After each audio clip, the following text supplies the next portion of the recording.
아침에 시작을 알리는 글로벌 주식 라이브 월스트리트 모닝 브리핑 1월 26일 월요일 방송 시작하겠습니다. 여러분 안녕하세요. 저는 여도은입니다.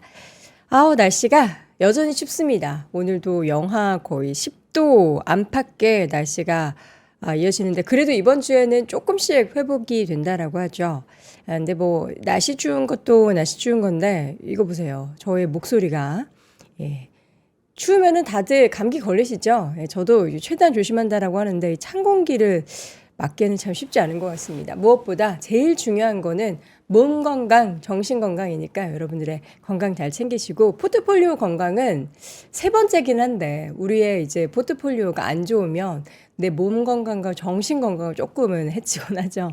주말 사이 뉴욕 증시는 나스닥이 올랐어요. 올랐긴 했는데 우리 지난 금요일에도 인텔 저희 실적을 말씀드렸던 것처럼 실적 자체는 좋았습니다. 가이던스를 상회했는데 예상치 부분에 있어서의 안 좋은 그러한 상황 속에서 주가가 본장에서 17% 넘게 급락을 했고요. 이와 함께 최근에 또 브로드컴의 주가가 계속해서 내리막을 걷고 있고 이런 종목들의 하락 속에서 엔비디아나 또 마이크론 테크놀로지, AMD 등의 주가는 올랐습니다. 근데도 나스닥이 올랐던 건 마이크로소프트나 아마존 그리고 메타 등의 종목들의 상승세가 유지되기 때문이고 계속해서 하락했었던 넷플릭스의 주가도 3%대 반등을 보였습니다.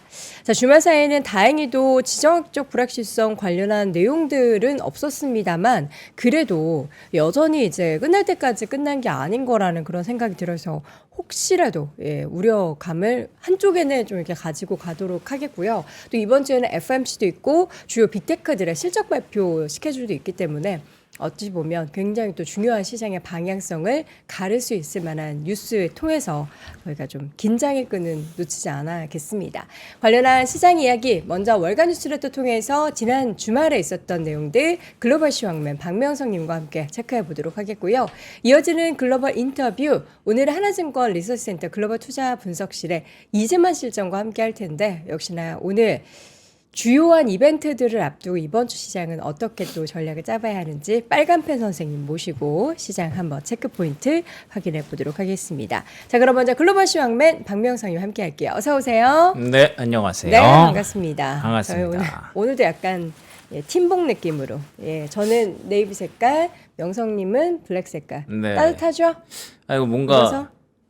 공장 느낌이라서 별로 안 이쁜 줄 알았는데 막상 또 보니까 괜찮네요. 괜찮죠? 네. 이게 또 약간 비즈니스맨 분들 보면은 이런 느낌의 자켓 많이 입잖아요. 뭔가 이쁜데 은근히 생각보다. 이렇게 실제로 이렇게 또 보면은 괜찮아요. 근데 요 정도 옷은 제가 봤을 때는 지금 영하 11도에는 조금 힘들고 그쵸. 안에 입어야죠, 안에.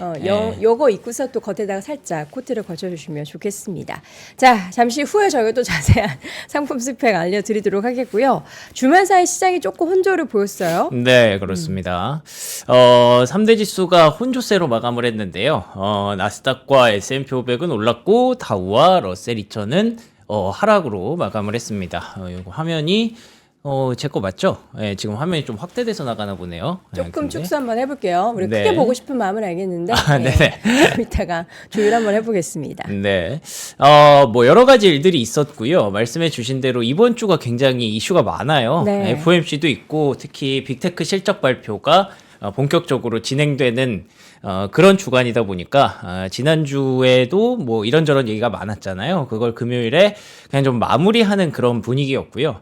다 아시는 것처럼 인텔이 급락을 했기 때문에 이 정도만 해도 뭐 조금 그래도 좀 선방한 게 아닌가라는 생각은 합니다. 뭐 아쉽지만 물론 러셀 2000이 좀 눈에 밟히긴 하죠. 근데 아시는 것처럼 올해 들어서 지난주 금요일 빼고는 러셀 2000이 S&P 500보다 계속 이겼거든요. 근데 처음으로 한번 뭐 빠진 거기 때문에 이게 그렇게 크게 뭐 느껴지지는 않을 수도 있지만 이게 또 개별 종목을 많이 빠진 경우에는 좀 아쉬울 수도 있겠죠.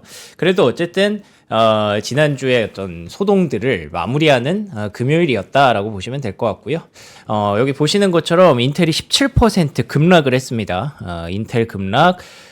그래서 반도체가 다 같이 좀 하락을 맞으려나 싶었는데 뭐 울긋불긋하기는 합니다만 그래도 AMD, 엔비디아 같은 종목들은 나름 선방했고요. 그리고 마이크로소프트, 아마존, 메타 같은 종목들이 좀 올라오면서 이제 다시 빅테크 쪽으로 가나라는 분위기를 감지할 수가 있었습니다. 뭐 아무 그냥 배경 없이 빅테크는 아니고요. 그러니까 이번 주에 빅테크 실적 발표가 예정돼 있기 때문에 그런 분위기를 좀 느낄 수가 있었고 넷플릭스도 3% 정도 올라왔거든요. 그 주말에 그 보셨나요? 막 그 옥상 올라가는 거? 옥상이래.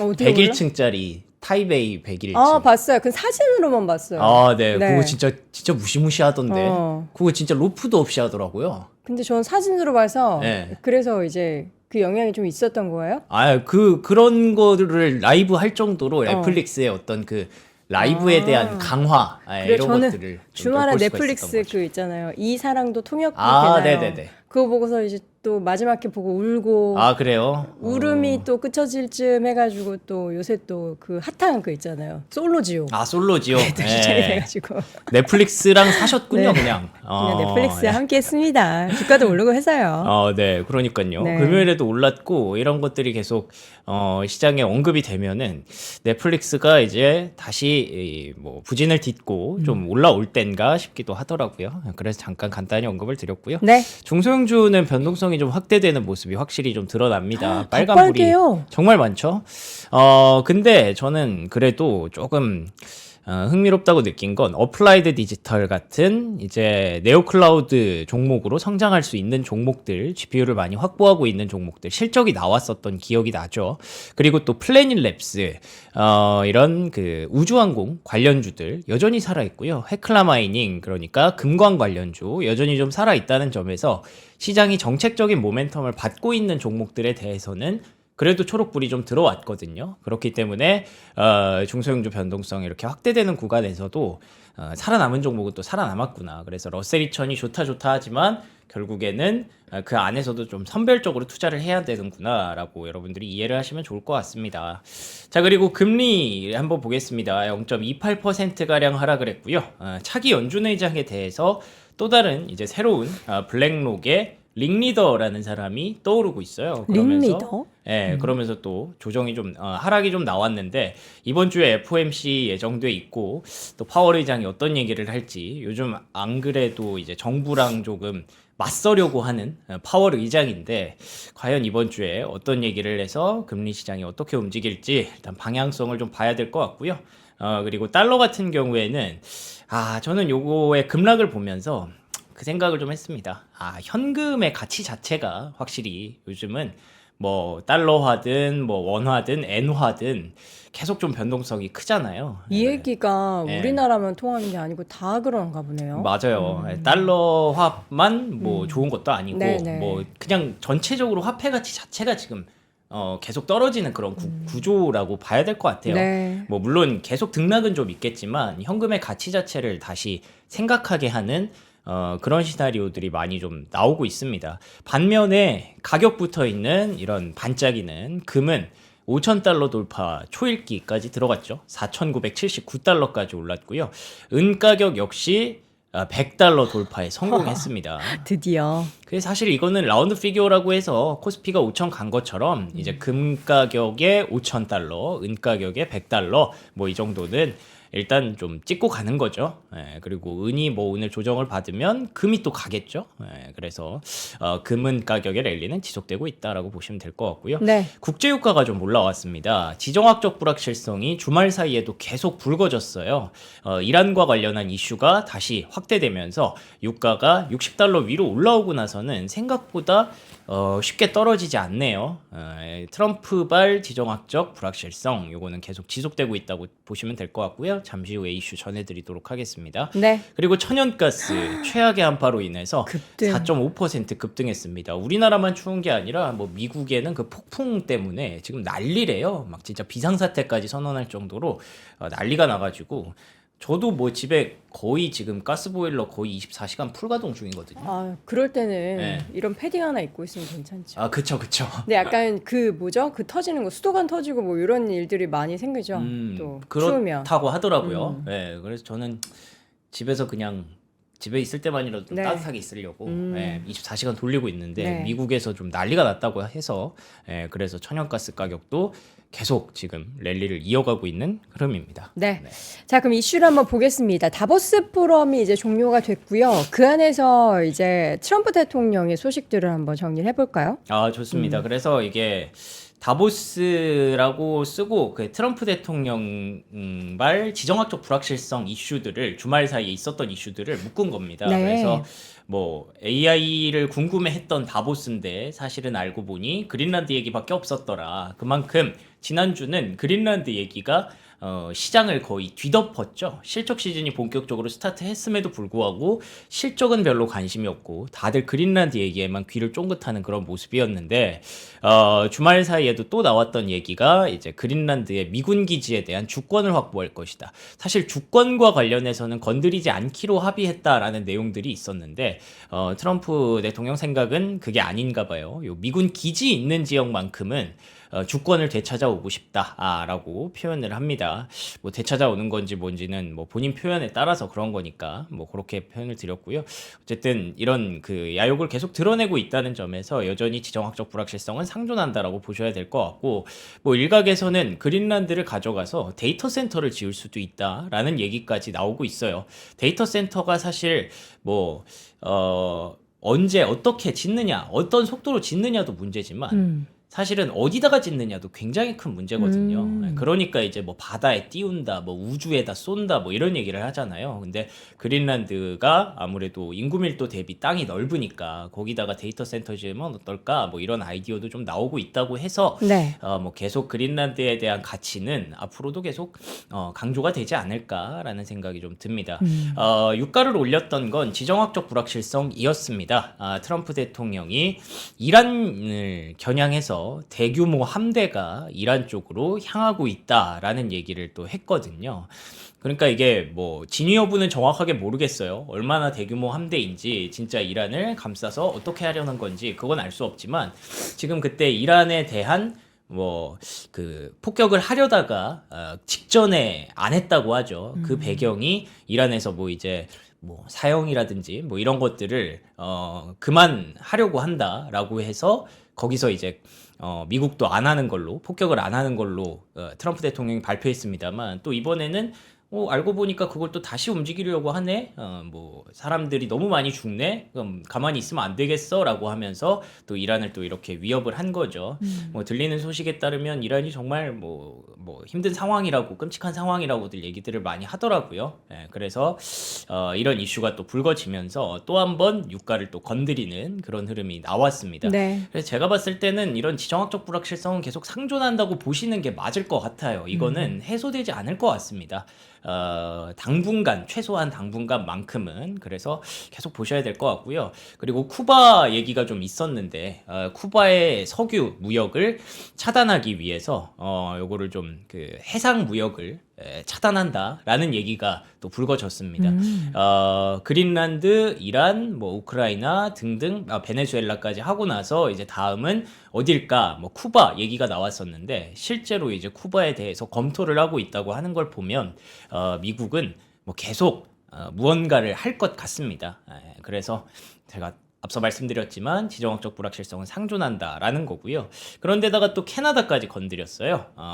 캐나다가 최근에 이제 중국과 관세 합의를 체결했거든요. 그러니까 미국만 다른 나라들이랑 관세로 싸우는 게 아니라 뭐 온 나라들이 지금 관세 서로 불편하면 관세를 때려가면서 싸우고 있었는데 그거에 대해서 이제 캐나다랑 중국 간에도 관세가 있다가 그거를 이제 최근에 얘기가 잘 되면서 합의를 했어요. 근데 그 미국이 초반에는 처음에는 이거에 대해서 뭐 자기도 동의한다라고 하더니 이번에는 이제 갑자기 또 이제 캐나다한테 100% 관세를 부과할 것입니다라고 위협을 한 거예요. 그러면서 이제 중국과 다시 그 관세 합의를 뭐 취소하라 뭐 이런 의미로 이제 압박을 넣는 거죠. 캐나다한테.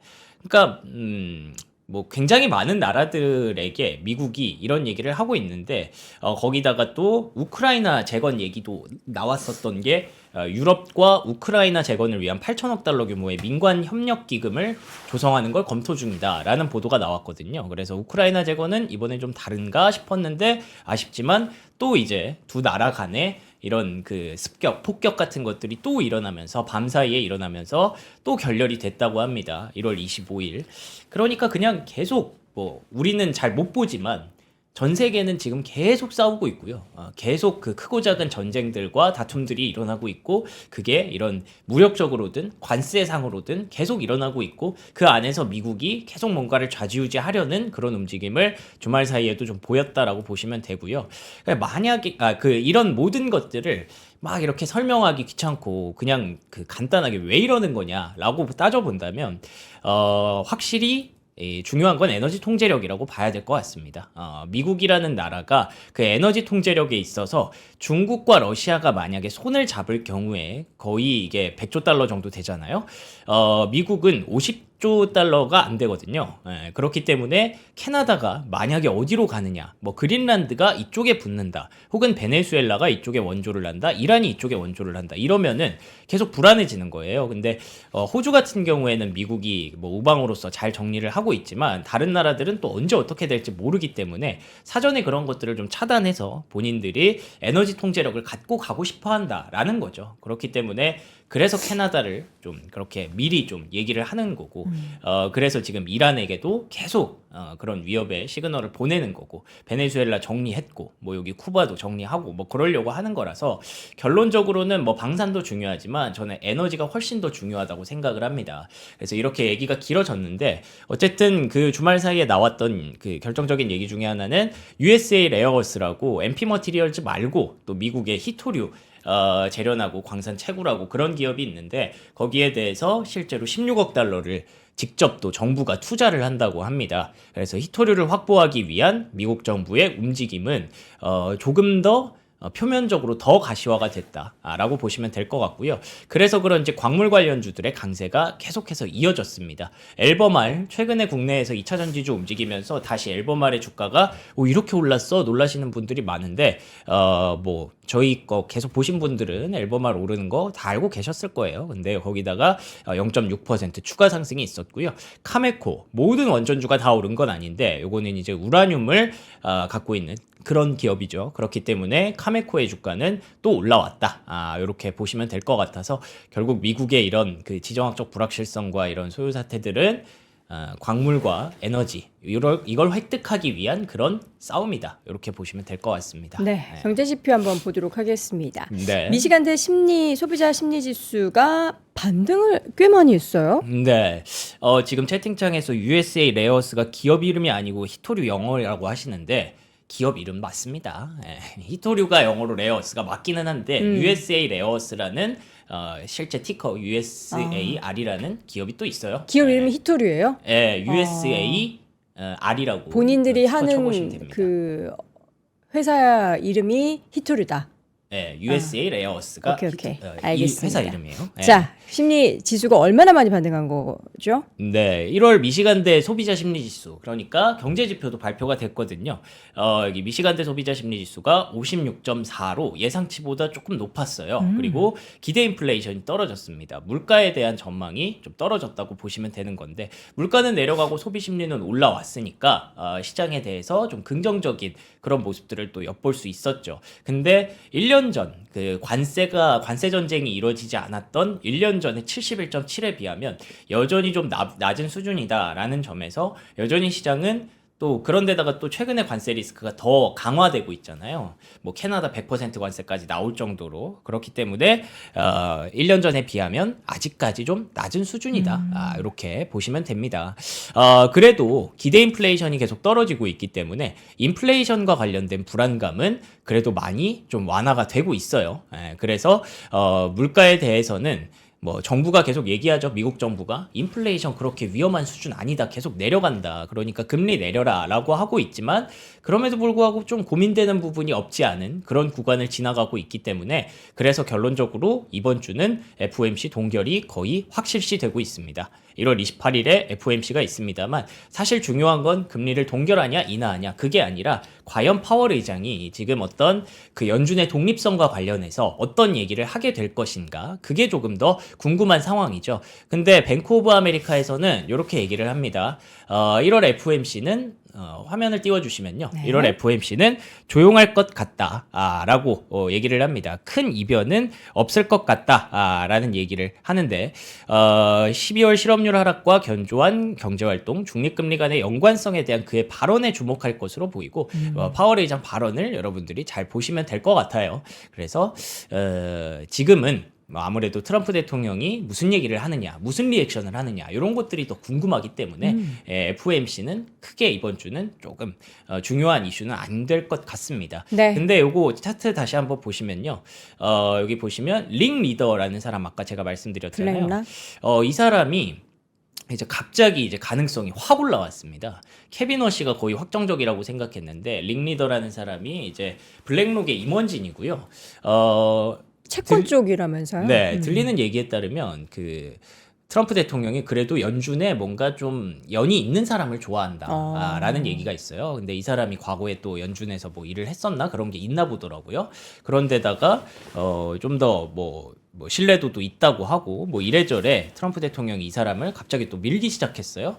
그래서 뭐 이번 주에 원래는 나온다고 했는데 언제 어떻게 발표될지 모르겠지만 이와 관련해서 시장이 또는 금리가 어떻게 반응하는지가 앞으로 조금 더 중요할 것 같습니다. 차기 연준 의장이 누가 되느냐에 따라서 시장의 또 리액션을 우리가 궁금해하는 거니까 FOMC보다는 차기 연준 의장 그 구도 이런 네. 것들 좀 더 주목해서 보시면 좋을 것 같아요. 이번 주에 그러면 같이 발표가 되는 건가요? 뭐 이번 주 발표한다 그러지 않았어요? 근데 뭐 맨날 뭐 그렇게 얘기하고 맨날 다르니까. 근데 또 그때는 누구지? 트럼프 대통령이 그렇게 말했는데 이번엔 베센트가 말해가지고. 네, 근데 그 날짜는 그 본인들이 계속 간을 보는 것 같아요.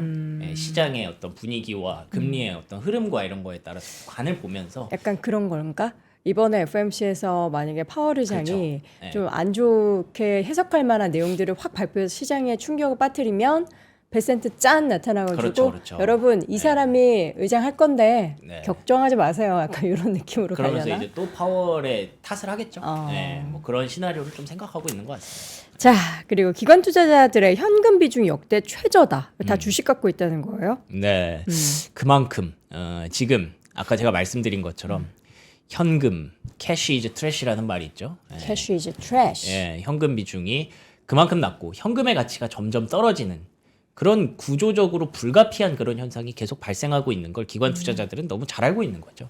그래서 지금 주식을 그만큼 많이 들고 있다는 거고, 사실 이렇게 되면 이제부터 현금 확보한다는 거 아니야? 라고 하기에는 지금은 여전히 주식에 대한 매력도가 좀 높아 보이기 때문에 반대로 그만큼 주식을 많이 사고 있구나 라고 해석하시는 게 좋을 것 같습니다. 그래서 미국 국채를 막 누가 판다더라, 뭐 유럽에서 막 그거를 뭐 위협한다더라 그랬는데 여전히 지금 해외에서 미국 국채를 바라보는 수요는 여전히 든든하다라고 보시면 될 것 같고요. 사실은 중요한 거는 그래서 주식시장은 그래도 이렇게 굳건하지만 어쩌면 이게 조금 더 좀 더 중요한 이슈가 될 수도 있을 것 이게 같아서. 무슨 소식이죠? 미네소타의 사망자 발생? 그러니까 트럼프 대통령의 어떤 이민 정책에 대한 반대 시위가 미국 전국적으로 굉장히 지금 확산되고 있고요. 여전히. 예, 우리가 계속 지금 경제 이슈만 보고 있고 이 얘기에 대해서 제가 뭐 이러다 말려나 하면서 계속 이렇게 묻어두고 있었는데 사망자가 이미 한번 발생을 했었거든요. 예, 근데 심지어 최근에 주말 사이에 한 명이 더 또 사망을 했습니다. 아이고. 경찰의 총기에 의해서 사망을 했고요. 일단 트럼프 대통령은 이게 뭐 정당 방위였다라고 이제 커버를 하고 있습니다만, 근데 이에 대해서 벌써 2명이 죽었기 때문에 네. 시위는 점점 더 확산될 가능성이 높아 보입니다. 예, 그렇기 때문에 뭐 트럼프 대통령이 꿈꾸는 뭐 물가 안정과 뭐 금리 인하를 통해서 본인의 지지율을 올리겠다라는 건 어쩌면 공연불일 수도 있어요. 사실은 그것보다 사람들이 생각하는, 유권자들이 생각하는 건 오히려 이런 부분이 더 중요할 수 있거든요. 그러네요. 예, 그렇기 때문에 우리가 트럼프가 뭐 어떻게 해내겠지라고 생각하면서 지금 미국 증시의 투자 길을 맞춰가고 있지만 이런 부분들이 계속 변수로 작용하면서 중간 선거는 아무래도 이제 공화당이 패배할 가능성이 상당히 높아진 상황입니다. 분위기가 그렇게 가더라고요. 그래서 이런 것들이 조금 더 중요할 것 같고요. 넓게 보면 이제 중간 선거고 트럼프 대통령의 안이지만 좁게 봤을 때는 1월 셧다운 우려가 상당히 높아졌습니다. 요거 차트 보시면 이게 그 사망 사고가 한 번 더 발생하고 나서 급등을 한 거거든요. 이게 뭐냐면 이제 민주당 쪽에서 이 상황을 놓고 난 이대로는 정부를 가만히 못 있겠다. 그래서 요거는 합의를 못 해주겠다라고 하면서 1월 말까지 셧다운이 또다시 길어질 가능성이 높아졌습니다. 왜 지난 셧다운 여러분들 기억하시죠? 셧다운 때문에 지표가 계속 밀리면서 그때 셧다운 끝나고 나서 오히려 시장의 불확실성이 엄청나게 확대됐던 기억이 나실 건데 이번에도 다시 한번 그게 올 수 있다는 점에서 시장은 단기적으로 좀 위축될 가능성, 이번 주가 1월 마지막 주잖아요. 그렇기 때문에 셧다운을 좀 우려할 가능성도 배제할 수 없는 거고요. 그걸 보고 트럼프 대통령은 또 비상사태를 선포하는, 나는 물러서지 않겠다라고 계속 시위대를 좀 강경 진압을 하겠다라는 그런 의지를 보여주고 있기 때문에 어쩌면 경제 이슈보다 이게 더 큰 파장이 될 수도 있어서 오늘은 한번 정리를 좀 해드렸습니다. 이뿐만 아니라 그 본인 SNS에 뭐 4선에 도전해 볼까요? 뭐 나는 계속 숫자가 좋아요. 4선? 예. 왜 4선이에요? 이번에 세 번째 도전이었다가 성공한 거잖아요. 아, 예, 그래서 네 번째로 라고 얘기를 하는 것 도전한다고? 같기도 하고, 이런 식으로 계속 가면 사실 뭐 물가를 내리든 물가를 잡든 어떻든 그거보다도 이제 부정적인 반응이 더 많이 나올 수도 있는 거죠. 아이고. 그런데 그렇기 때문에 앞으로도 트럼프발 변동성은 지속될 거. 죄송합니다. 경찰이라고 하면 안 되죠. 아이스입니다. 이민 단속국 아이스가 맞고요. 트럼프발 변동성은 그렇기 때문에 계속 지속될 것이라고 전망이 되고 있는 상황이라서 우리가 시장을 대하는데 계속 중요한 포인트가 될 것 같고요. 일본 쪽의 엔화 변동성도 계속 커지고 있어요. 근데 일본 총리가 이에 대해서 또 개입을 하겠다라고 선언을 했기 때문에 이와 관련해서 계속 엔캐리 트레이드 청산이 좀 더 활발하게 일어날 우려도 계속 상존하고 있다라고 보시면 될 것 같습니다. 그래서 좀 더 분산 투자에 대한 너무 미국 주식을 너무 믿지 말라 뭐 이런 얘기도 UBS에서 이렇게 나오고 있는 거고요. 그러니까 사람들이 계속 금으로 가는 것 같아요. 결국에는 돈도 많고 유동성도 많고 그런 상황에서 현금의 가치는 점점 떨어지는데 미국 주식에 대해서도 약간 좀 불확실성이 있다고 보니까, 지금 지정학적 불확실성도 있죠. 내부적인 정치적인 문제도 있죠. 이런 것들이 있다 보니까 다들 금으로 이렇게 가서 금 가격이 결국 뭐 6,000달러까지 오른다라는 전망이 계속 나오고 있는 상황이고요. 그럼에도 불구하고 우리는 미국 주식 수익률을 높이려면 뭐 이렇게 막 거래하고 막 장 초반에 사고 뭐 장 후반에 팔고 이런 게 아니라 쭉 끌고 갔을 때 수익률이 가장 압도적이라고 얘기를 하거든요. 오버나잇. 예, 그렇기 때문에 일단 뭐 지금은 계속 긍정적인 전망을 믿고 따라가야겠습니다만 뭐 이런 이슈들도 있어서 좀 주의하자라는 의미에서 정리해봤습니다. 자, 시장에서 이제 특징적인 기업들 중에서는 인텔 얘기를 맨 처음에 해야겠죠. 네. 17%나 급락을 했는데 사실 그동안의 주가가 또 많이 오르기도 했어요. 네. 네. 그렇죠.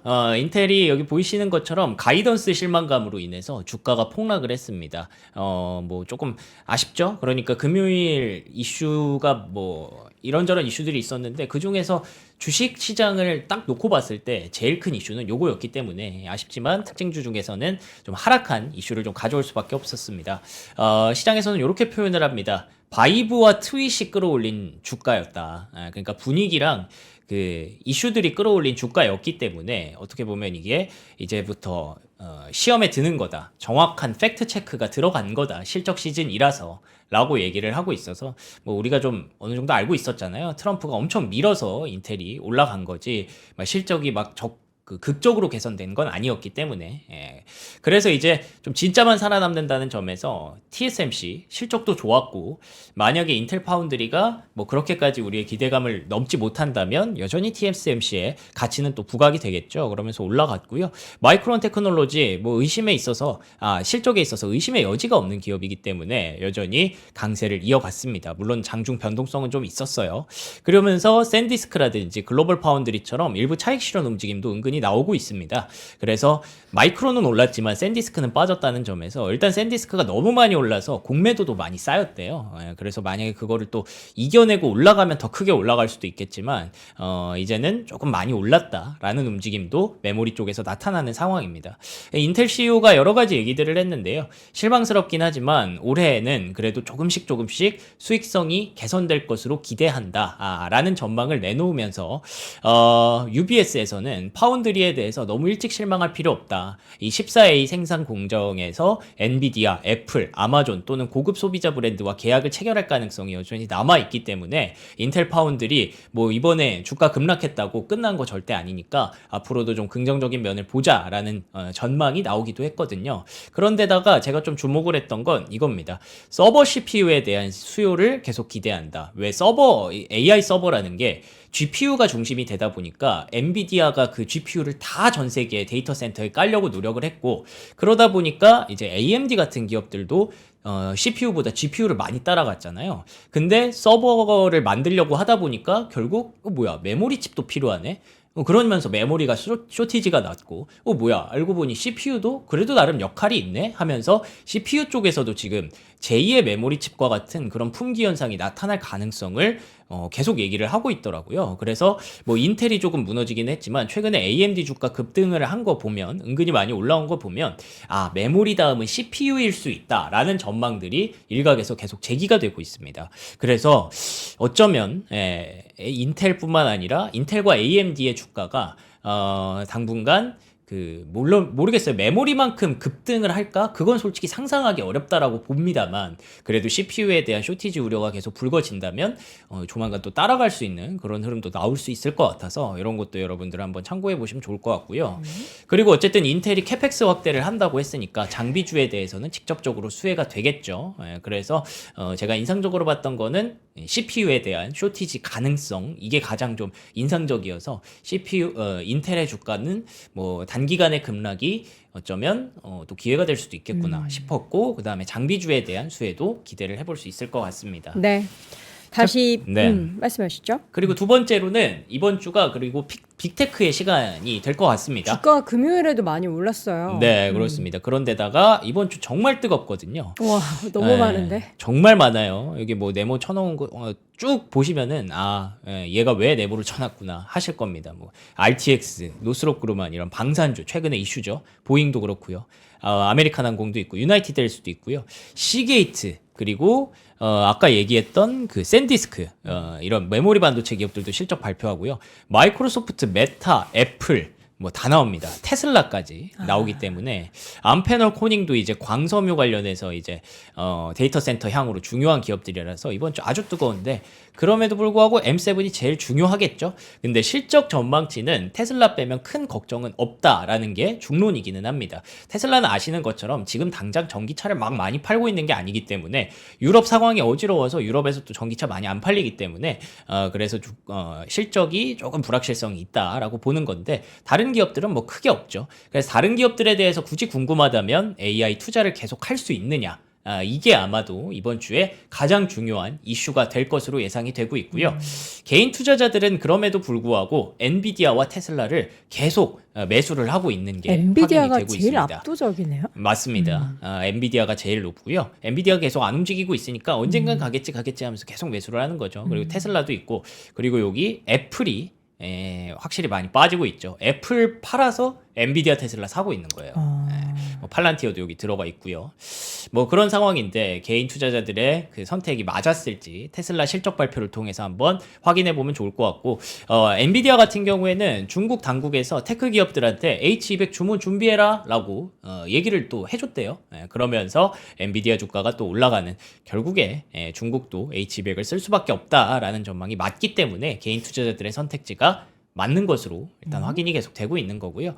테슬라 같은 경우에는 뭐 실적에 대한 불확실성은 있어도 풀 셀프 드라이빙 완전 자율 주행을 위해서 오토파일럿을 단종시켰대요. 그러면서 완전 자율 주행만 쓸 수 있도록 그 월간 $99 구독료 내고 쓸 수 있도록 이제 2월 14일부터인가 이렇게 정리를 한다고 합니다. 그 전까지는 뭐 한 번에 $8,000 내면 쓸 수 있는데 그 이후부터는 구독으로만 쓸 수 있고 뭐 아시는 것처럼 FSD에 대해서 레모네이드 같은 기업은 이제 그 보험료를 낮춰주기도 했으니까 FSD에 대한 신뢰도가 높아지는 가운데 로보택시 올해 안에 1,000대까지 갈 수 있다는 모건 스탠리의 전망도 나오고 있어서 사실 궁금한 건 테슬라는 실적이 아니라 그 이후에 나올 얘기들이죠.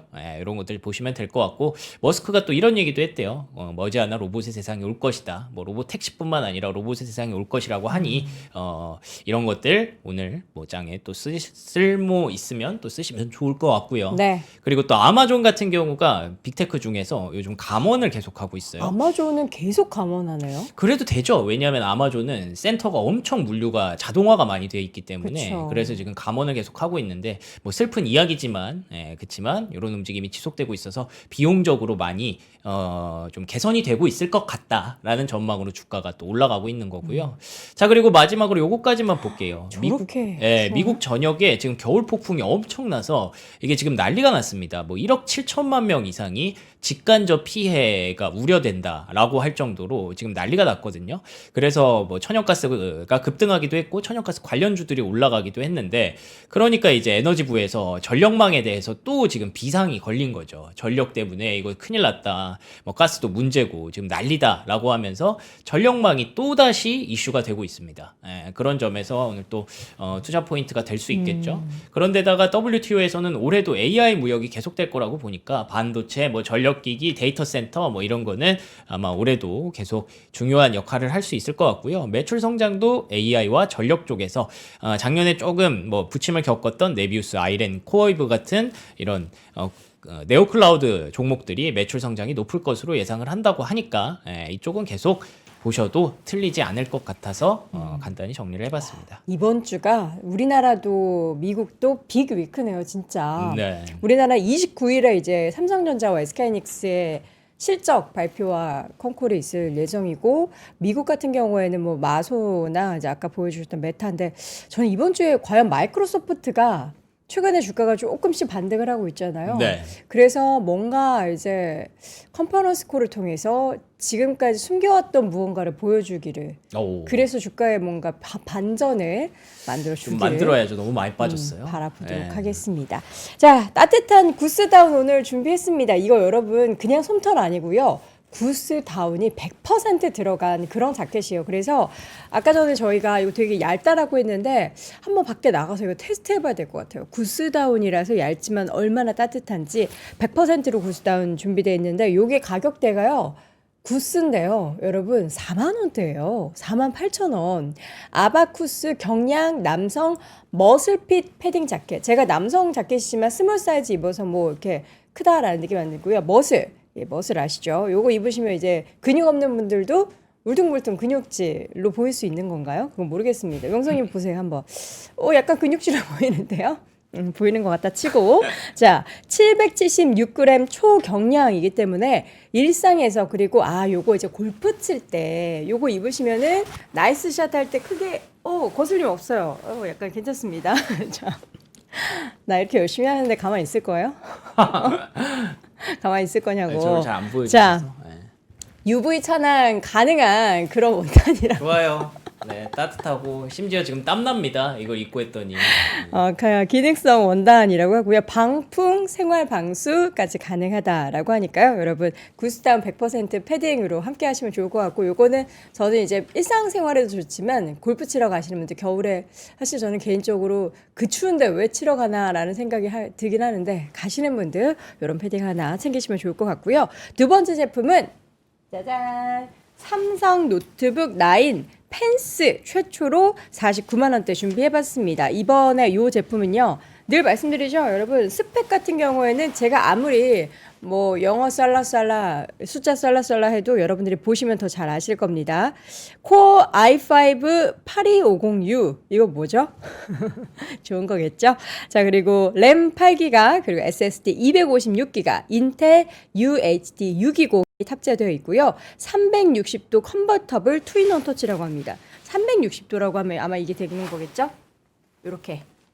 이렇게 돼가지고 오. 이렇게 해서 태블릿으로 사용하셔도 되고 이렇게 해서 저는 제 노트북도 이렇게 되거든요. 그래서 저는 이렇게 세워놓고서 오. 드라마 같은 거 보고 그렇습니다. 자, 그리고 이 제품 같은 경우에는 SSD가 아까 256이라고 말씀드렸는데 여기서 8만 원만 더 추가하시면 512GB로 업그레이드도 가능하다라는 거 참고해 주셨으면 좋겠습니다. 가벼운 구스다운과 또 좋은 가격 49만 원대 노트북은 지금 바로 영상 하단 링크 통해서 3프로 아트에서 구입하실 수 있습니다. 자, 지금까지 글로벌 시황맨 박명성님 함께했습니다. 고맙습니다. 고맙습니다.